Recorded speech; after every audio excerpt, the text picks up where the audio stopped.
Сәлеметсіздер ме? Бүгін біз осындай үйлеріңізде лаваш болса, осындай керемет тағамды менің видеома қарап жасап көруге кеңес беремін. Өте дәмді, ерекше және керемет болып шығады. Видеомды соңына дейін көрулеріңізді сұраймын. Бір ғана лавашты немесе қалауларыңыз бойынша 2-3 лаваштан дайындап жасай берсеңіз де болады. Мендегі осындай дайын түрі, оны осылай орап аламыз және де осылай видеодағыдай кесіп шығамыз.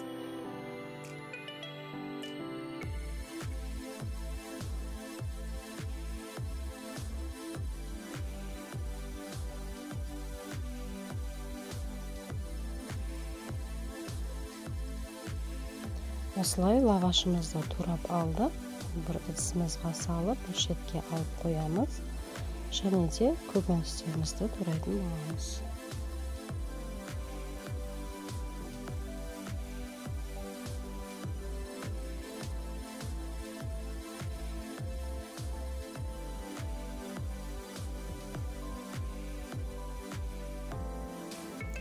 Бізге бір дана қызанақ қажет, және де бір дана тәтті бұрыштан қажет болады.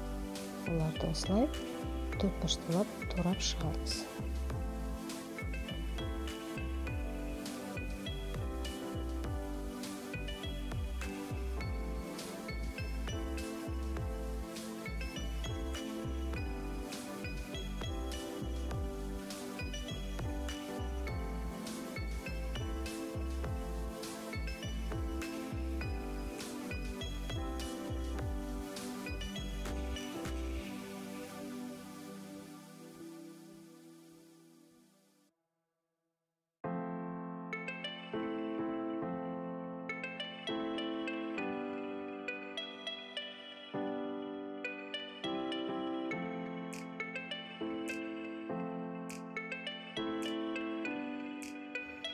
Достар, менің каналыма тіркелмеген болсаңыздар, міндетті түрде тіркеле кетіңіздер. Менің каналымнан керекті барлық рецептерді таба аласыздар. Осылай барлығын турап шығамыз. Сіздерге міндетті түрде ұнайтын болады.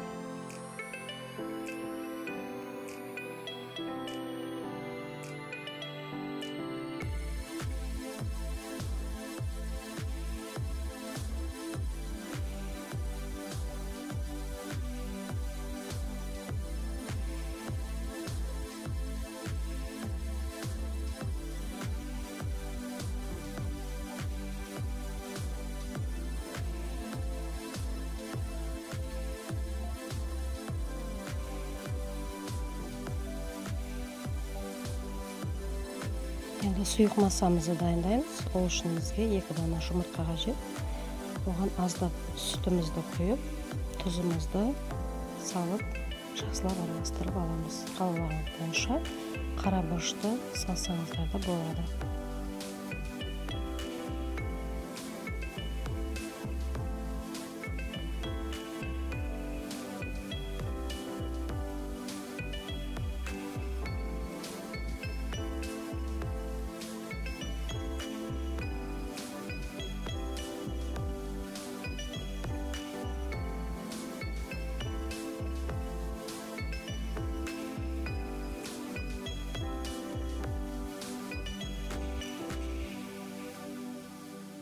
Енді аздаған 100 граммдай сырымызды үкіштің майда көзінен өткізіп аламыз.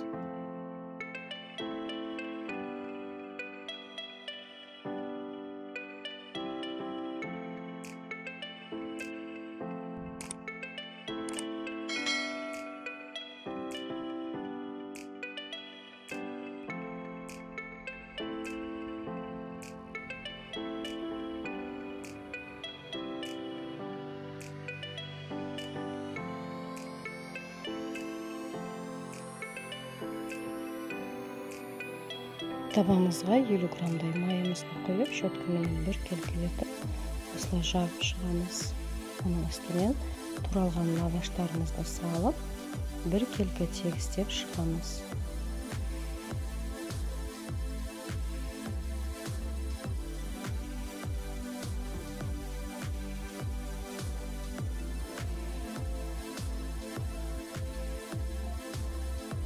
лавашымыздың үстіне сұйық массамызды құйып шығамыз.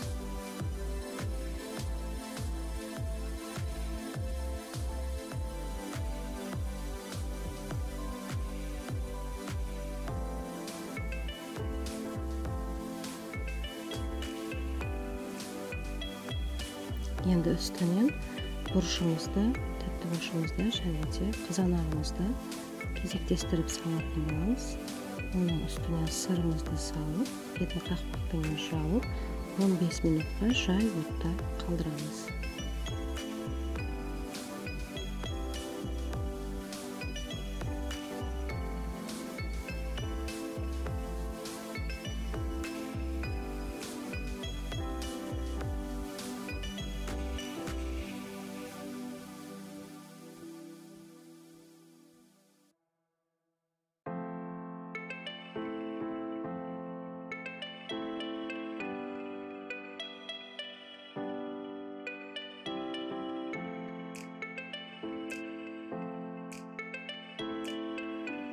Мінекей, біздің өте жылдам дайын болатын пиццамыз немесе омлетіміз дайын.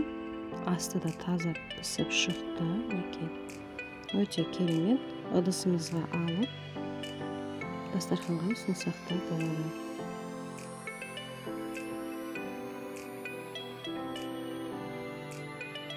Пиццамыздың бетіне осындай райхан жапырақтарын қойған. Өте керемет болады. Дәмі керемет үйлесетін болады.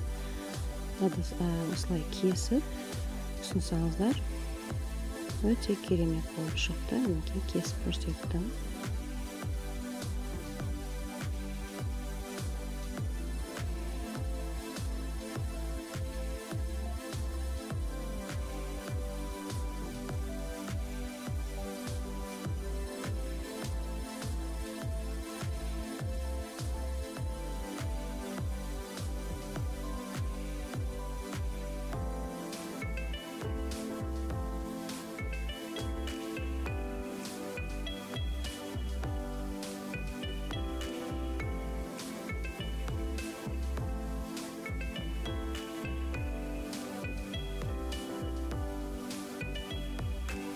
Ыстық кезде өте тез шайнап кететін керемет болып шықты. Барлығыңызға жасап көруге кеңес беремін және менің каналыма тіркеле кетіңіздер.